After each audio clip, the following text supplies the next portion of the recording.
Africans continue to go to sleep in the dark and wake up to no electricity as power cuts continue to bite. Eskom announced yesterday that Stage 5 rolling blackouts will continue until 5 a.m. on Saturday.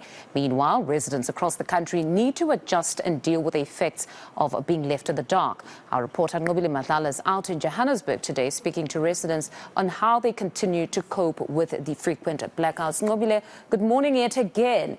How are those, I can see you're there behind at a department, how are they coping with the constant interruptions to just their daily workflow? Well, you can imagine the frustration already in Fundo, because quite a number of people, like what we had spoken to them yesterday, were telling us that there's quite a lot that is being impacted. This is mainly their daily duties, as well as the fact that there was crime that they highlighted in the south. But now we are in Protea, and of course we are joined by the councillor of Protea Clan. And I just want to ask him, because I mean, this has impacted quite a lot of communities. The south saying to us that they're experiencing a lot of crime. You are at work. How are you going about with your duties and how are you affected? Well, thank you very much for the opportunity. The load shedding has really affected us and we are really battling. You would understand that Protea Clan is a middle class area and in fact all of us, we rely on electricity. And we've been having issues with Eskom even before the load shedding started. But this matter of 5 hours of load shedding, it has really affected us, and what makes things worse, it is we had crime, but out of this load shedding that exacerbated crime, because there was a time where we didn't have electricity due to load shedding and they stole the cable, and when the power was restored, ours was not because of the cable that was stolen due to load shedding. And I mean, in terms of the residents, how are they affected? Residents, they are affected because you would understand that most of them they are working from home, and because they are working from home, that makes things difficult for them, because now from time to time they must keep on reporting to their superiors that we don't have electricity because of load shedding, and that on its own, it just makes things worse considering the shrinking economy of this country. So the load shedding is just making things unbearable for us as a community. And we have also a primary health care, which is normally called a clinic, but it is a primary health care. For the interest of your viewers, we will say a clinic. When there's load shedding, there are a number of things that can be conducted, and nurses, they can't perform their duties, and that put a strain to our people, because most of them, they ask for day offs, they take some leaves, and when they get there is no electricity. Now they must go back. They can't take leave again so that they can be attended to. So the electricity is just making things extremely difficult for us. And I mean, I know that you have pupils at this moment who are probably writing exams. How are they doing with no electricity? This morning I had a chat with a deputy principal in one of the schools in the surrounding areas. They are also complaining about the long hours of load shedding. You see, it was bearable when it was about 2 or 1 hour, but now that we are on stage 5 and 6, which in a day, when I calculate, it goes up to 8 hours without electricity, because it will be the first hour in the early hours of the morning for 2 hours. Then during the day, it will be off for 4 hours. Then later in the evening, another 2 hours. So in total, it's about 8 hours without electricity. Now, you think about the young school-going kids who have to do their homeworks and all those things. So they can't because of the load shedding, and when they have to write, at least now we have electricity, but it's a matter of time. We will be switched off, and then at 8 o'clock we will be switched off again, and when we are switched off at 8, it will be restored at 12. Now imagine those who are at home and they want to prepare for their exams. They are currently writing preliminaries, and it is really having a negative impact. And I mean, also we know that there's been areas that haven't had electricity in the south to start off with. Those areas now, some of them have been put back.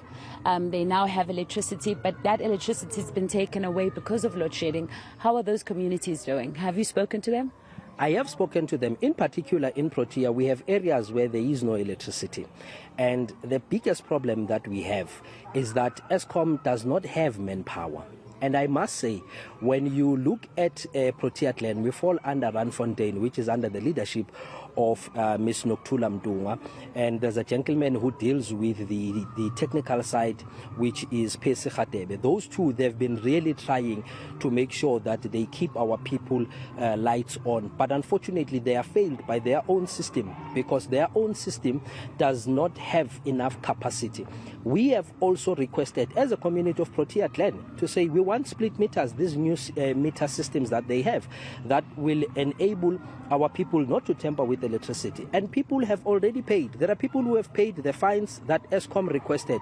But when Eskom is time for them to come and install these meters, Eskom is not coming on board. They are saying to us they don't have manpower, they don't have material, and all these things are just adding up to the problem that we have. Now, when they install and they start enjoying power, like in one extension 16, they've installed the transformer sometime this week, and people are enjoying electricity. But unfortunately, because of the load shedding that is continuous and is getting to stage 5, 6, sooner or later we might be on 8, who knows. But then that is just making things worse. But I must say, our people are frustrated with Eskom. I've even wrote an email to the CEO of Eskom requesting that they must restore the contractors that they had, which were assisting the permanent staff people, and they are not doing that. You have Extension 11. People of Extension 11, they haven't had electricity since February up until today. And the problem, they are saying it's a cable, which they must do trenching. But Eskom does not have the contractors. But why are our people being punished for what Eskom does not have? So that is the problem that we are facing. Lastly, what is your solution? What do you think should happen now? I think what needs to happen now, Eskom, they must make sure that whenever they employ people, they must get people who know what they are doing. Because as things stand now, it looks like from the CEO right up until the last person, nobody knows what they are doing. It's like they are looking for a black cat in a dark room, hoping to find one.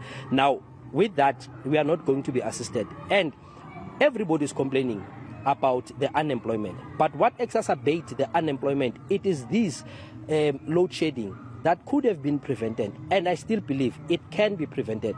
Get the right people in right positions, employ.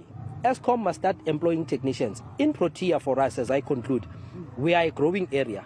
My ward alone, I have over 45,000 households, and we are still building. Extension 52 is coming.